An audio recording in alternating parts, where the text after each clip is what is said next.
Obrigado, pastor Robson. Obrigado, pastor Gilson, pelo convite, a oportunidade de poder falar. A nossa comunidade adventista do NASP de São Paulo, que nos acompanha pela internet, através dos canais do Facebook, YouTube, entre outros. Estou muito contente de poder estar com vocês nesta manhã, do Santo Dia de Deus, para estudarmos a sua palavra. Queremos buscar a Deus, buscar o discernimento do Espírito para compreender o tempo em que vivemos à luz da sua palavra. Deus tem inúmeras revelações, mensagens para nos comunicar, e num tempo de crise a nossa mente busca por essa instrução, por essa luz divina. E eu espero que você nesta manhã possa compreender um pouco mais daquilo que Deus tem revelado para nós na sua palavra. Nós estamos em um contexto em que as pessoas estão sensibilizadas com a crise, com a enfermidade, com a difusão do coronavírus e, além dele, de muitas outras coisas. É um momento em que o mundo percebe uma situação dramática e muitas pessoas se voltam então para a palavra de Deus. Muitos estão especulando sobre o que vai ser o desdobramento desta crise. Algumas pessoas acham que ela pode ser o início de uma grande guerra, que começa com uma guerra biológica, uma guerra entre as nações, uma guerra em que o mundo poderá ser destruído. Outras pensam que ainda mais cedo ou mais tarde, alguma bomba, alguma coisa terrível poderá acontecer ao mundo, trazendo fim às condições de vida na terra. Bem, Jesus disse que haveria guerras, terremotos, epidemias, porém estas coisas não seriam ainda o fim. E em Mateus 24, verso 14, ele diz que a pregação do Evangelho marcaria o momento final da história deste mundo para o início do reino de Deus. Em Lucas, ele também dá diversos sinais e para aquela geração de Jerusalém, de Judá, no seu tempo, Jesus diz que o cerco de Jerusalém seria o sinal do fim e da queda daquela cidade. Mas quanto ao mundo, ele não falou acerca de um sinal específico em Lucas, assim como temos em Mateus a pregação do Evangelho. Portanto, queremos refrisar as palavras de Cristo em Mateus, de que as crises desencadeadas pelas atividades humanas neste mundo não trazem o fim. Portanto, você que está preocupado nesta manhã, durante esta crise, com as coisas que acontecem no mundo, ao nos voltarmos para a palavra de Deus, devemos ter a segurança de que este mundo está nas mãos do Senhor. Ele pertence ao Senhor porque foi Ele que o criou e Ele zela pela sua criação. E Ele naturalmente lamenta que a criação esteja sob o peso do pecado, da corrupção, da degradação, mas Ele tem um plano e Ele tem uma agenda no seu plano de salvação para libertar este mundo de forma definitiva. E nós aguardamos por esse momento. E nesta manhã, diante desse contexto de crise em que estamos, nós queremos ler a palavra de Deus sobre este tema. Terminará o mundo com uma guerra biológica, uma guerra entre nações? Não, o Evangelho disse claramente. Então, qual é a grande batalha que nos aguarda para o último capítulo da história desse mundo? Então, o Apocalipse nos fala do grande Armagedon. Essa palavra se tornou bastante conhecida, popular, e até nos meios de comunicação, no cinema, na literatura, nós podemos encontrar referências ao Armagedon. E tantas referências levam as pessoas a não entender exatamente aquilo que a Bíblia quer dizer. Então, nesta manhã, nós queremos voltar para Apocalipse capítulo 16 e ler o que a palavra de Deus tem para nós acerca da última grande batalha. E eu quero dizer então para você que o que João viu na ilha de Patmos acerca da última batalha não é uma batalha entre nações, não é uma batalha de guerra biológica ou de armas nucleares, mas uma batalha de natureza religiosa. Sim, este mundo estará se posicionando então definitivamente no Armagedon, do lado de Deus ou do lado contra Deus. Então, em cada batalha é importante que você escolha o lado certo. E o Apocalipse nos indica que o lado certo no Armagedon é o lado de Cristo, porque este é o lado vencedor. Cristo é o Senhor, desde a sua ascensão, segundo Apocalipse 5, ele assume o trono da glória. E de lá ele governa a sua criação. E então ele virá para estabelecer definitivamente o seu reino sobre esta terra. E aqueles que estão do lado de Cristo experimentam, portanto, a vitória com Ele, porque na cruz Ele já conquistou esta vitória. Então, convido você a ler comigo em Apocalipse capítulo 16, os versículos 12 a 16. Aqui está um relato do Apocalipse acerca do Armagedon. Então, Apocalipse 16, 12 a 16 diz assim: derramou o sexto anjo a sua taça sobre o grande rio Eufrates, cujas águas secaram, para que se preparasse o caminho dos reis que vêm do lado do nascimento do sol. E o verso 13 então diz: então vi sair da boca do dragão, da boca da besta, da boca do falso profeta, 3 espíritos imundos, semelhantes a rãs. Porque eles são espíritos de demônios que operam sinais e se dirigem aos reis do mundo inteiro, a fim de ajuntá-los para a peleja do grande dia do Deus Todo-Poderoso. E o verso 16 então diz: e então os ajuntaram no lugar que em hebraico se chama Armagedon. Bem, João fala da batalha do Armagedon dentro do contexto da sexta praga.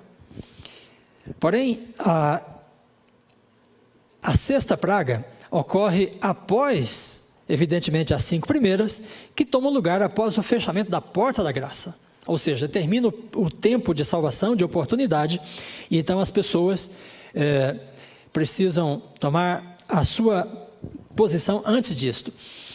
No entanto, quando o tema do Armagedon é introduzido, João escreve no versículo 13 assim: então vi sair da boca do dragão, da besta e do falso profeta, 3 espíritos imundos.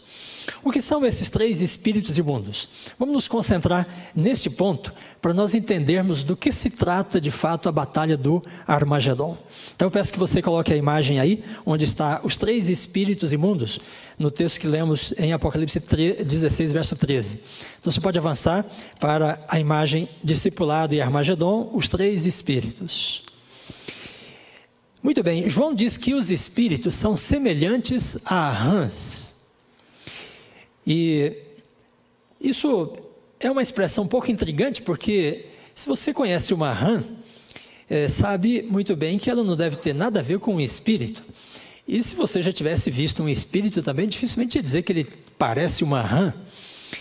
Então, o que João quis dizer com esta expressão dele, né, essa comparação que ele fez entre os espíritos e as rãs? Muito bem, aí está a imagem correta. As rãs são impopulares na Bíblia. Na verdade, elas são mencionadas só aqui em Apocalipse 16 e no contexto das pragas no Egito. Então, como são mencionadas apenas nesses 2 momentos, quando João faz essa comparação, é como se ele quisesse dizer que quando ele viu aqueles espíritos, ele se lembrou da praga das rãs no Egito, porque esta é a única referência às rãs no contexto bíblico. Então, os 3 espíritos são relacionados tradicionalmente pelos protestantes, e especialmente pelos adventistas do 7º dia, com 3 entidades principais. Primeiro, o dragão é uma referência ao Império Romano. É uma referência também ao diabo e Satanás, mas como um poder histórico, o Império Romano. A besta é uma referência ao Império dos Papas, na Idade Média, e a segunda besta é uma referência ao Império Americano. Mas os espíritos que saem destes símbolos, né, dragão, a besta e o falso profeta, então deve ser uma referência às religiões que emergem desses poderes históricos. E então nós temos o paganismo e espiritualismo em conexão com o Império Romano, o cristianismo nominal em conexão com o Império dos Papas e o protestantismo secularizado em conexão com o Império Romano. Mas o que tem a ver esta expressão, então, semelhantes a rãs, que é a comparação que João faz para os 3 espíritos? Muito bem, alguns estudiosos do Apocalipse, como Gregory Bill, John Paulin, nos ajudam a decifrar esta questão. Então, o Bill, por exemplo, diz assim, esse é um grande comentarista evangélico, ele diz: a referência aos magos indica que as rãs no Apocalipse representam uma obra persuasiva de falsificação, a fim de levar as pessoas a aderir a uma falsa religião nos últimos dias. Muito bem, então aqui está uma chave interpretativa importantíssima no Apocalipse. No Egito, a praga das rãs foi a terceira e foi a última que os magos conseguiram imitar, falsificar. Então ali Moisés e Arão faziam as obras de Deus e os magos imitavam esta obra, tentando persuadir o faraó, contrariamente à influência de Moisés. Muito bem, quando João compara os espíritos às rãs, é como se ele dissesse que esses espíritos farão uma obra de falsificação, de imitação, na mesma linha, né, do trabalho que os magos faziam no Egito.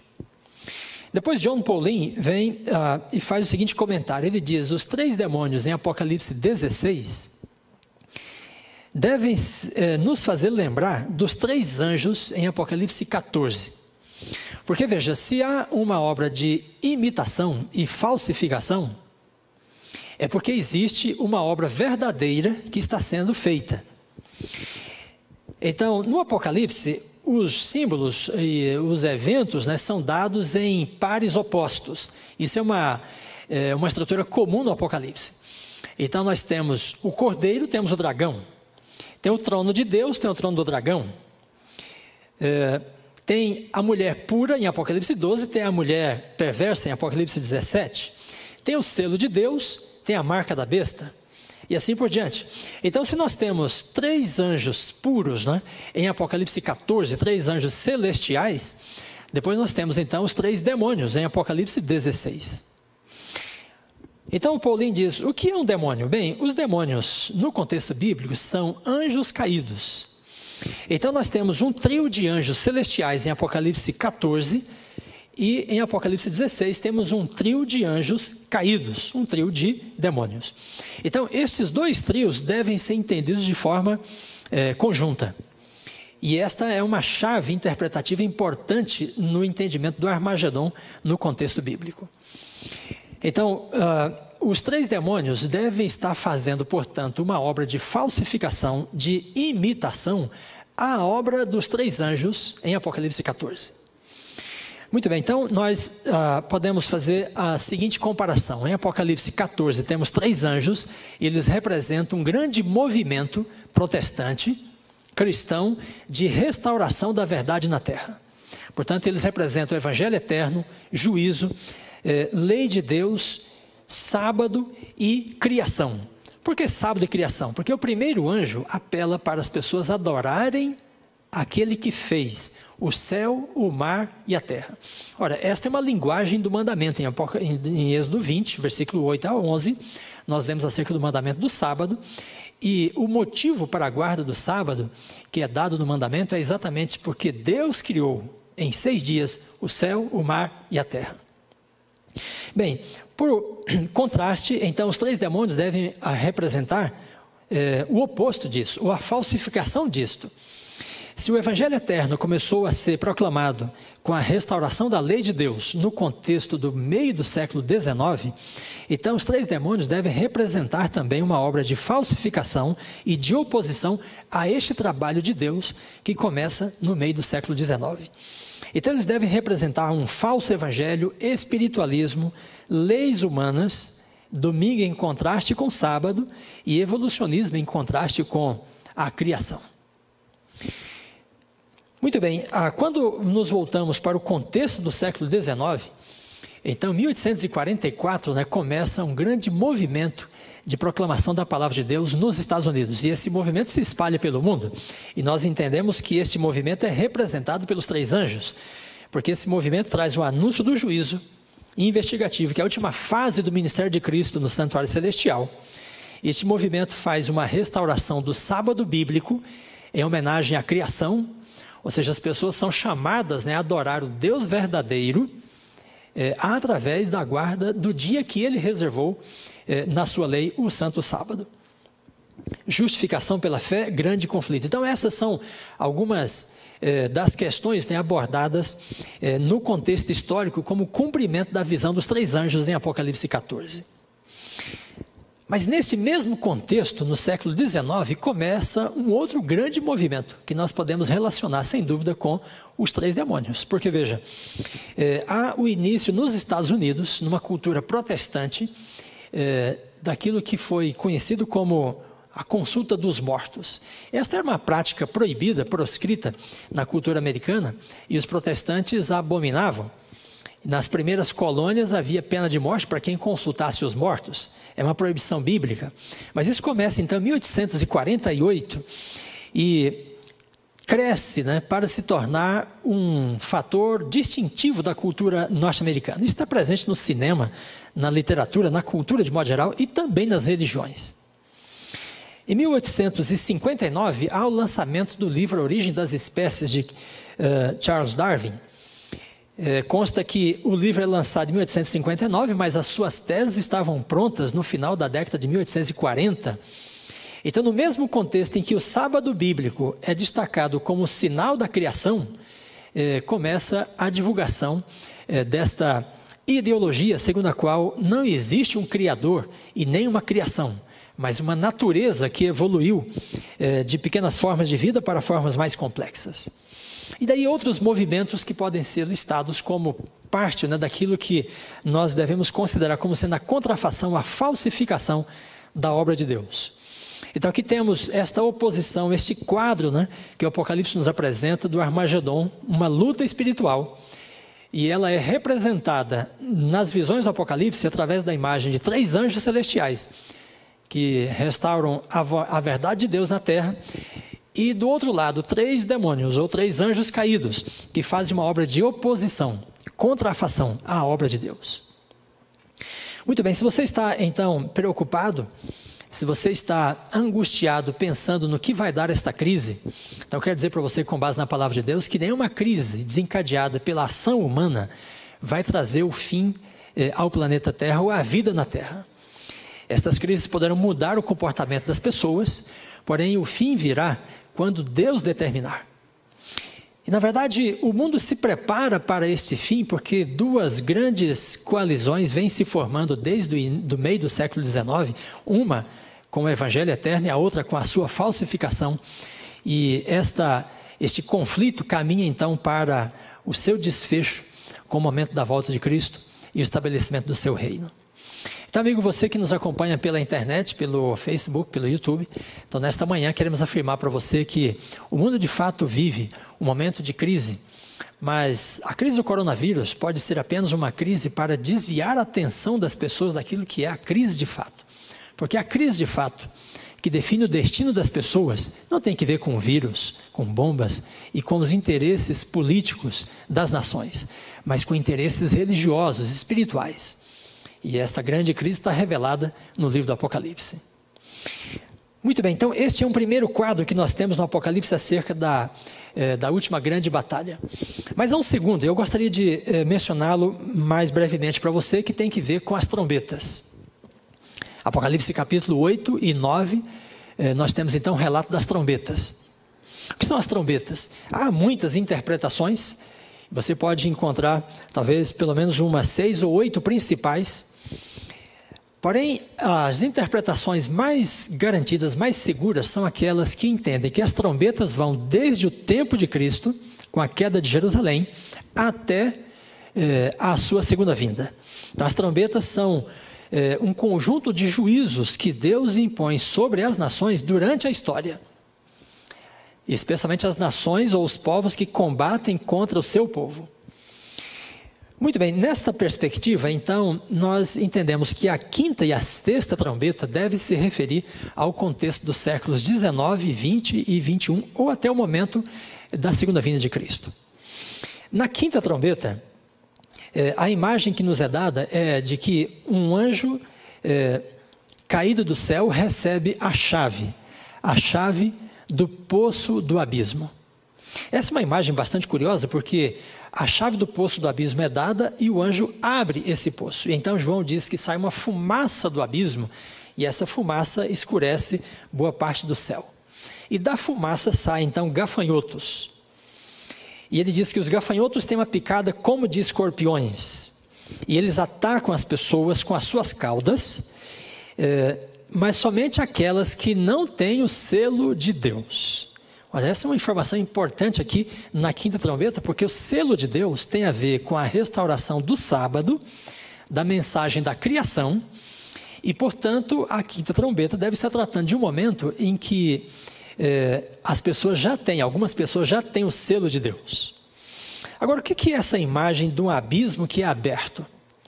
E então dali sai uma fumaça com esses gafanhotos.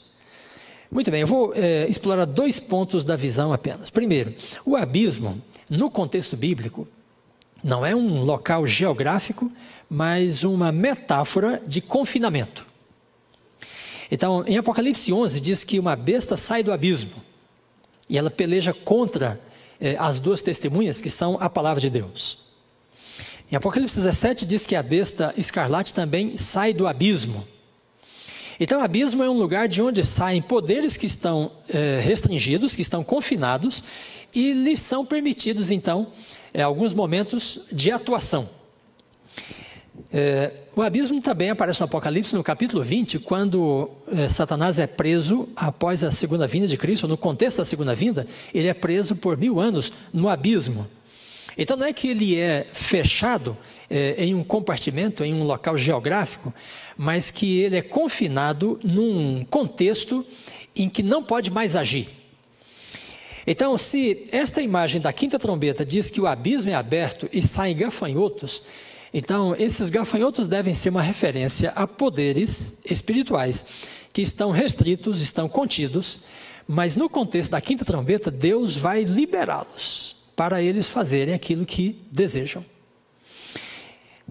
Quando observamos o contexto bíblico, podemos perceber que há forças espirituais que estão contidas por Deus. A gente pode perceber isso já no contexto do dilúvio. Então Deus permitiu que as fontes do abismo fossem abertas e veio então uma destruição. Durante o ministério de Cristo, ele se depara com os demônios e ele manda os demônios voltarem para o abismo em alguns momentos. Então o abismo, no contexto bíblico, pode ser considerado como sendo um contexto ou uma metáfora de confinamento dos demônios. E em Judas 6 nós temos uma referência também a isto. Então os anjos que caíram não guardaram aliança com Deus. Então Judas diz que eles foram reservados, aprisionados em cadeias eternas e aguardam o juízo de Deus. Muito bem, então aquilo que sai do abismo são forças destruidoras relacionadas com os demônios, com o diabo e Satanás. Então os gafanhotos aqui devem ser uma metáfora para falar também de demônios, forças espirituais que atuarão nos últimos dias. Agora veja, curiosamente, os gafanhotos atingem as pessoas com as suas caudas. Então por que João observou esse detalhe, né, da cauda? É que em Apocalipse 12, ele faz uma outra menção à cauda, é a cauda do dragão. Ele diz que o dragão de 7 cabeças, arrasta a terça parte das estrelas com a sua cauda. As estrelas no Apocalipse são referências a anjos também. Então quando diz que o dragão arrasta a terça parte das estrelas, significa que ele convence, ele traz para o seu lado a terça parte dos anjos. Mas o que significa aqui a cauda? Em Ezequiel diz que ele se tornou bastante persuasivo e ele desencadeou uma campanha no céu para persuadir os anjos contrariamente ao governo de Deus.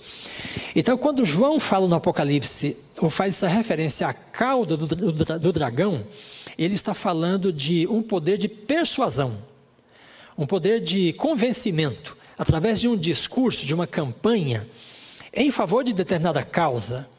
Então o dragão convence os anjos, isto então tem a referência da cauda, e portanto os gafanhotos que picam as pessoas com a sua cauda, deve ser a mesma referência, portanto, a uma obra de engano, persuasão, uma campanha que se faz para persuadir e convencer as pessoas. Quando olhamos para o contexto do meio do século XIX, uma campanha de persuasão, de falsificação que toma lugar, para levar as pessoas a aceitar uma falsa religião, deve ser relacionado com o espiritualismo, porque no meio do século XIX começa exatamente nos Estados Unidos, né, um grande movimento espiritualista que cresce e se torna num dado da cultura americana, como eu disse, e por que não dizer, de toda a cultura mundial.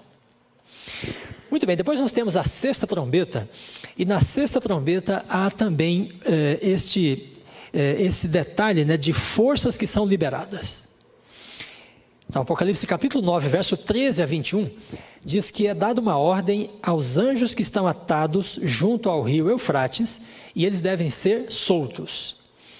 Quando João vê os anjos sendo soltos, ele não fala de anjos em seguida, ele fala de uma cavalaria. E essa cavalaria, segundo ele, tem milhões e milhões de cavalos e cavaleiros, e essa cavalaria tem semelhanças com os gafanhotos da quinta trombeta. Porque ele diz que o poder dos gafanhotos, assim como dos cavalos, está na sua cauda. Ou seja, os cavalos aqui também representam uma obra de engano, de persuasão nos últimos dias. Ele também diz que os gafanhotos têm dentes de leão e os cavalos parecem leões. Então, essa comparação entre os gafanhotos e os cavalos deve nos indicar que a quinta trombeta e a sexta representam o mesmo movimento, um mesmo evento de falsificação, de engano no mundo, que, porém, da quinta trombeta para a sexta tem, vamos dizer, passa por um movimento de intensificação. Então, há um trabalho, né, que se inicia com a quinta trombeta, que se intensifica na sexta. Porque tanto os gafanhotos quanto os cavalos atingem as pessoas com o poder das suas caudas. Assim como o dragão, né, atingiu os anjos com o poder da sua cauda. Bem, então, do que estamos falando quando nos referimos à obra dos três demônios em Apocalipse 16, dos gafanhotos em Apocalipse 9 e dos cavalos em Apocalipse 9? Há uma obra podemos chamar de discipulado, de persuasão, de falsificação, para convencer as pessoas a aceitar um falso evangelho. E esse trabalho ocorre porque, do outro lado, né, há três anjos que representam também uma obra de discipulado, mas o discipulado celestial, que está apelando às pessoas na terra para aceitarem o evangelho eterno, a pessoa de Cristo e a palavra de Deus. Muito bem, então, no Apocalipse nós temos estes dois quadros, dois trios de anjos, três anjos celestiais e três anjos caídos do outro lado. E depois nós temos a cavalaria do abismo, que sai do abismo para esta obra de persuasão. Estes dois quadros nos colocam diante, portanto, de duas grandes campanhas globais de discipulado, em que uma influência, né, é exercida sobre as pessoas para levá-las a aceitar ou a mensagem dos três anjos ou a mensagem dos três demônios. Por outro lado, então, nas trombetas nós temos também a revelação dessa campanha de discipulado por parte das trevas. Bem, onde é que nós podemos reconhecer esse discipulado do abismo? Eu quero compartilhar com você algumas coisas que sempre nos chamam a atenção, porque o mundo secularizado também não deixa de ser um mundo espiritualizado. O que eu quero dizer com isso? A difusão, né, e a propagação, a popularização de várias práticas, desde o meio do século XX principalmente, que são claramente espiritualistas. E eu quero então mostrar para você em que consiste o discipulado do abismo. São duas campanhas globais de discipulado, e o discipulado do abismo tem técnicas místicas. Então, yoga, meditação, cristais, acupuntura, viagem fora do corpo, fenômenos paranormais, drogas, ritmos psicodélicos, todas essas práticas, essas técnicas místicas, não podem ser conectadas com outra coisa, senão a uma obra de discipulado por parte de poderes do abismo.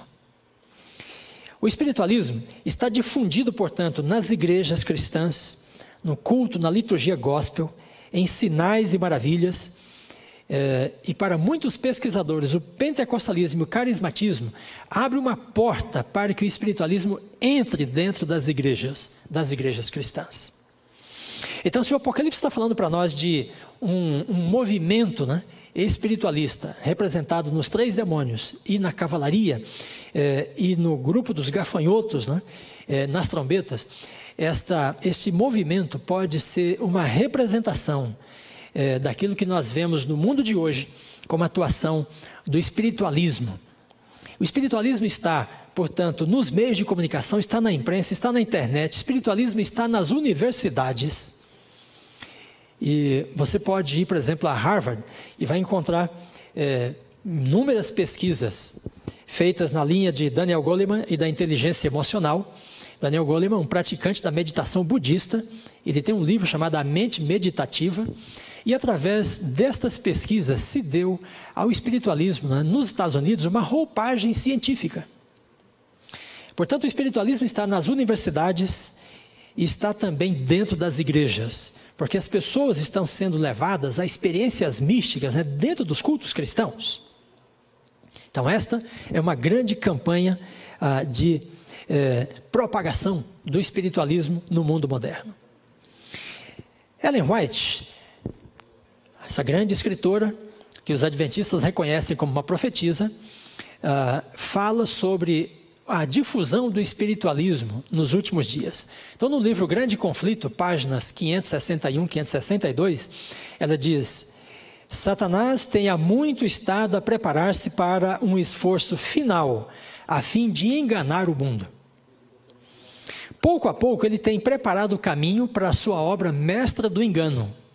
2 pontos. O desenvolvimento do espiritismo. Então, veja, amigos, você que nos acompanha da sua casa, pelo Facebook, pelo YouTube, Ellen White escreveu isto no século XIX, e ela estava dizendo que uma grande obra de falsificação seria levada a efeito por Satanás, e que ele já vinha se preparando para esta obra, porém não tinha conseguido alcançar os seus objetivos ainda. Porém, ela diz: estes objetivos serão alcançados nos últimos dias. Então ela faz essa expressão, né, o desenvolvimento do espiritismo. Muito bem, na sequência do texto ainda ela diz: até agora ele não conseguiu realizar completamente seus desígnios, mas estes serão atingidos no fim dos últimos dias.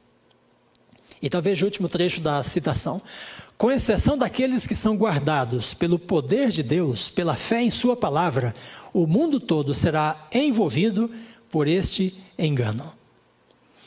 Veja, nós lemos nas trombetas em que os gafanhotos atingem as pessoas, porém não aquelas que têm o selo de Deus. E agora Ellen White está dizendo que a obra do espiritualismo enganará o mundo inteiro, com exceção daqueles que são guardados pelo poder de Deus. Muito bem, amigos, então a palavra de Deus nos coloca diante desta realidade de um conflito que se desencadeia entre forças espirituais.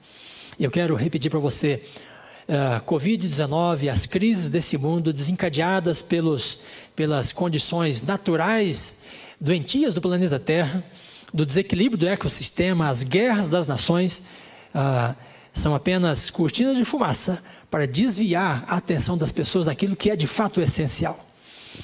E Jesus disse que nós devíamos temer poderes que podem comprometer o nosso destino eterno, não necessariamente apenas o nosso corpo. O corpo pode ser tratado, pode ser curado, o corpo pode ser remediado, porém o destino eterno, que tem que ver com a sua salvação, este sim você não pode arriscar.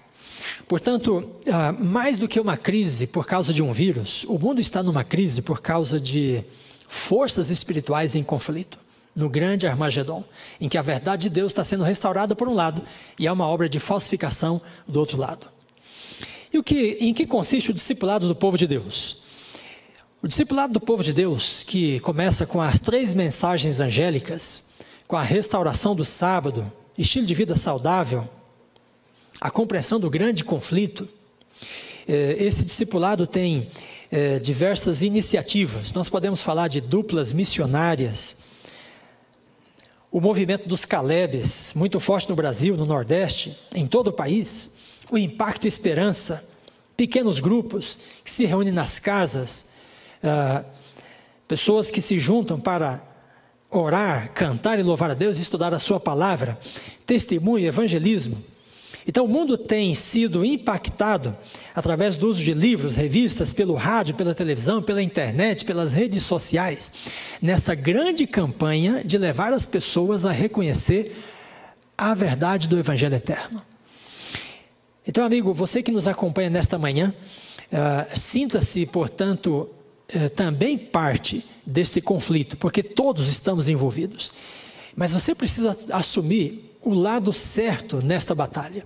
E o lado certo é daquele povo que está difundindo a palavra de Deus e a verdade eterna neste mundo. Esse povo que está restaurando a verdade acerca do sábado, o sinal da criação, chamando as pessoas a adorar o único Deus criador dos céus e da terra. O lado certo é do povo que tem a esperança, que proclama a esperança do reino de Deus. O mundo está envolto em trevas, as pessoas estão ansiosas, as pessoas estão absorvidas em seus problemas, em seus dramas, mas é uma mensagem de esperança, de certeza, de confiança, porque a palavra de Deus nos garante que Jesus muito breve vai tomar o poder deste mundo das suas mãos. E nós podemos ler em Apocalipse capítulo 11, no versículo 17, quando nos diz: graças te damos, Senhor Deus Todo-Poderoso, que és e que eras, porque assumiste o teu grande poder e começaste a reinar. Então a mensagem de esperança do povo de Deus, representado pelos 3 anjos no Apocalipse, traz esta certeza de que por mais caótico que este mundo possa estar, ele muito breve será assumido inteiramente pelo poder de Cristo, que passará a reinar sobre essa terra. Portanto, nós estamos diante de eventos, que chamam a nossa atenção para a palavra de Deus, que pode descortinar para nós os últimos acontecimentos e trazer esperança ao nosso coração. Eu gostaria de compartilhar com você ainda um outro texto da escritora Ellen White, no livro Grande Conflito, na página 588, ela se refere aos dias em que nós estamos vivendo, com as seguintes palavras. Ela diz: mediante os 2 grandes erros, imortalidade da alma e santidade do domingo, Satanás há de enredar o povo em suas malhas. Veja, como uma profetisa visualizando os últimos dias, ela diz que santidade do domingo e imortalidade da alma seriam 2 laços para envolver as pessoas. Então ela diz: enquanto o primeiro lança o fundamento do espiritismo ou espiritualismo, o último cria um laço de simpatia com Roma. Porque é de Roma que vem um decreto dominical, já no 4º século, com Constantino, que decretou que todas as pessoas guardassem o venerável dia do sol. Então preste bastante atenção. Ellen White diz neste texto que 3 principais eventos deveriam tomar lugar antes do fim. E eu chamo sua atenção de volta para o texto. Então ela afirma: os protestantes dos Estados Unidos serão os primeiros a estender as mãos através do abismo para apanhar a mão do espiritismo. Depois ela diz: estender-se-ão por sobre o abismo para dar as mãos ao poder romano. E 3, sob a influência desta tríplice união, este país seguirá as pegadas de Roma. Muito bem, então os protestantes estendendo as mãos para o espiritualismo. Depois os protestantes americanos estendendo as mãos para Roma. E por fim, os protestantes americanos promulgando leis religiosas, assim como Roma. A que horas nós estamos, desse grande discipulado por parte do povo de Deus e o discipulado do abismo? Ela nos dá aí um certo mapa cronológico, para entendermos o tempo em que estamos vivendo. Porque quando olhamos para a América, podemos perceber que no início do século XX, os protestantes americanos deram as mãos ao espiritualismo. Como? Através do surgimento do culto pentecostal e carismático. Sim, para muitos pesquisadores, o culto pentecostal e carismático se aproxima muito mais de raízes afro-americanas, afro-animistas, do que de um autêntico culto bíblico e cristão. Então, grandes fenômenos espiritualistas começaram a tomar lugar nas religiões a partir de 1906, com o trabalho que William Seymour, né, começou em Los Angeles. E então começou o culto pentecostal e carismático. Se os protestantes americanos dariam as mãos ao espiritualismo, este deve ser o evento que marca este dar das mãos, né, entre protestantes e espiritualismo. Depois ele diz que os protestantes dariam as mãos ao poder romano. Bem, se a América era uma nação protestante, a presença do Papa, do Pontífice de Roma, não era bem-vinda nos Estados Unidos. E, de fato, a primeira visita de um pontífice católico ao território americano se deu em 1965, com o Papa Paulo VI. Papa Paulo VI foi o primeiro Papa a visitar o território americano em 1965. Muito bem, o Papa Francisco, para comemorar 50 anos da primeira presença do Papa no território americano, visitou os Estados Unidos em 2015. A visita de João Paulo VI foi uma visita tímida, em que o Papa foi recebido pelos americanos com resistência por parte de muita gente. Porém, o Papa Francisco foi recebido como um chefe de Estado e, nas palavras de Obama, como a consciência moral da humanidade. Então, em 2015, o Papa Francisco visitou os Estados Unidos sendo recebido como uma grande autoridade, como a consciência moral da humanidade. Ele foi recebido no Congresso americano, no Capitólio, ele foi recebido em diversos outros lugares simbólicos da cultura americana. E através disso, então, podemos perceber, e para alguns teólogos, alguns analistas, né, o protestantismo dava mostra de que, de fato, já não existia mais quando o Papa foi recebido tão graciosamente no território americano.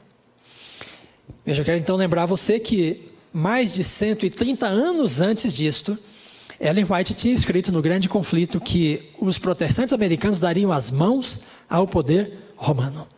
A que horas estamos do Armagedon? A que horas estamos desta grande luta entre o poder das trevas e o poder da luz? Em último passo, ela diz que os Estados Unidos, uma vez aliados com o espiritualismo e com o poder romano, caminhariam para a promulgação de leis religiosas, contrariando os princípios de sua Constituição.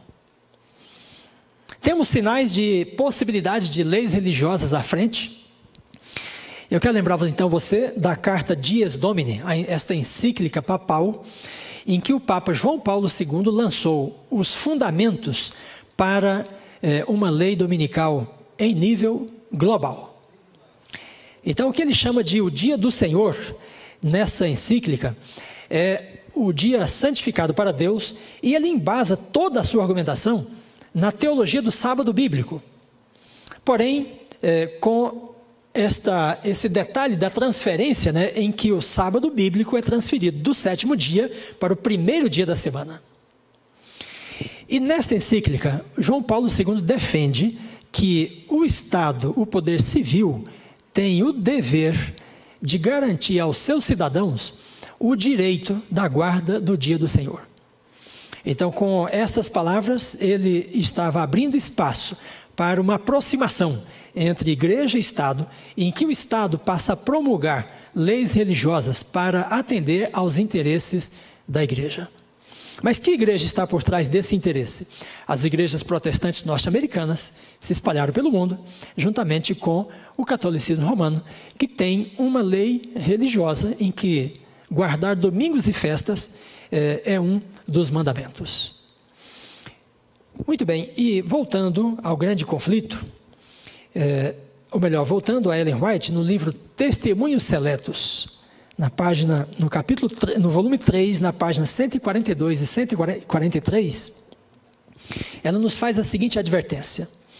Eu vou mencionar esse texto porque, para muitas pessoas, a crise do coronavírus, o novo coronavírus, poderia ser o início do fim do mundo. Mas eu já disse para você aqui que, provavelmente, esta é apenas uma cortina de fumaça para desviar a sua atenção daquilo que é, de fato, a crise, né, que esse mundo está vivendo. Uma crise de natureza espiritual. Então, qual seria o sinal do fim de todas as coisas, né, segundo a perspectiva profética?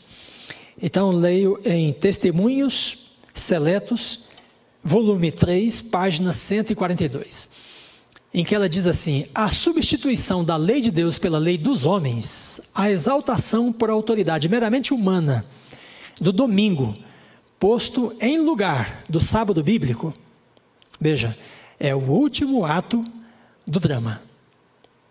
Quando esta substituição se tornar universal, Deus se revelará. Ele se erguerá em sua majestade para sacudir terrivelmente a terra. Sairá do seu lugar para punir os habitantes do mundo por sua iniquidade. Então, amigos, pelo Facebook, pelo YouTube e membros desta igreja que nos assistem de sua casa, através das redes sociais e da internet, Deus está nos dizendo nesta manhã que não, o coronavírus não é um sinal do fim dos tempos, mas apenas uma das crises, profetizadas por Jesus em Mateus 24, em Lucas 21, em que guerras, terremotos, fome e epidemias tomariam lugar em várias partes do mundo. Mas a palavra de Deus está dizendo que um grande conflito se desencadeia na história do mundo e caminha para a sua conclusão com a volta de Jesus.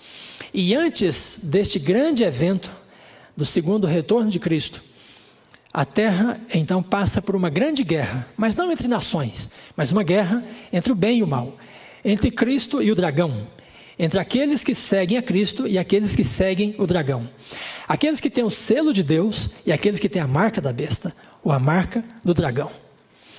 E neste conflito você precisa escolher o lado correto, porque quando uma lei religiosa promulgada pelo Estado tornar-se global, então este será o último ato no grande drama.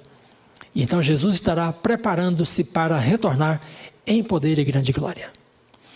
Eu gostaria nesta manhã de orar com você que nos acompanhou através dos canais, pedindo a Deus que possa abrir os nossos olhos para compreendermos o caminho que o nosso mundo está seguindo.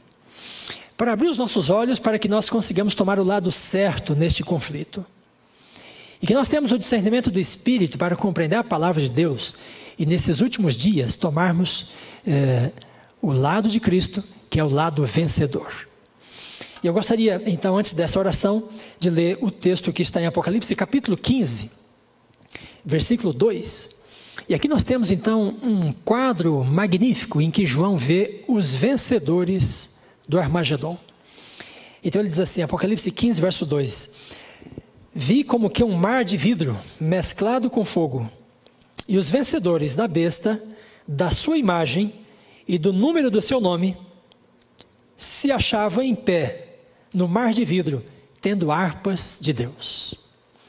Então este é o seu destino. Você está sendo chamado a preparar-se para estar em pé, ou seja, aprovado com os vencedores. Os vencedores aqui são aqueles que vencem o dragão, vencem a besta, vencem a imagem da besta, porque eles estão com Cristo, o grande conquistador. Então, assim como você está aí na sua casa, nos acompanhando, nesse momento, feche os seus olhos, deixe qualquer coisa que você esteja fazendo e concentre-se em Deus, e nós vamos então dirigir uma palavra de oração ao Senhor. Nosso Deus e amado Pai, louvado seja o Teu nome, Senhor, pela Tua palavra fiel e verdadeira. A Tua palavra capaz de descortinar o futuro diante dos nossos olhos. Ó Pai, desperta a nossa fé para que possamos compreender e visualizar o futuro através do estabelecimento do reino de Deus. Vivemos, ó Pai, momentos de drama, de crise neste mundo. Guerras, rumores de guerras, terremotos, fome, epidemias. Mas, Pai, sabemos que este mundo caminha para a sua crise final, que de fato será um confronto entre a verdade e o erro. Abra, Senhor, os nossos olhos para que compreendamos pela Tua palavra a verdade e desperte em nosso coração um amor sincero por essa verdade. E que possamos abraçar a verdade bíblica, abraçar a Cristo, o Evangelho eterno, e desta forma escolhermos o lado certo nesta batalha. Abençoa, ilumina e salva os Teus filhos. Abençoa e ilumina aqueles que têm a Tua palavra, para que sejam poderosos em testemunhar da mesma, através do rádio, da televisão, da internet, dos meios de comunicação todos, e que esta palavra verdadeira possa levar luz e salvação para aqueles que estão em trevas. Dá-nos forças, ó Pai, para discipularmos para Cristo os seus escolhidos nesta última fase da história do mundo. Pelo seu nome santo nós oramos e nós imploramos tua proteção, tua graça e tua salvação. Amém.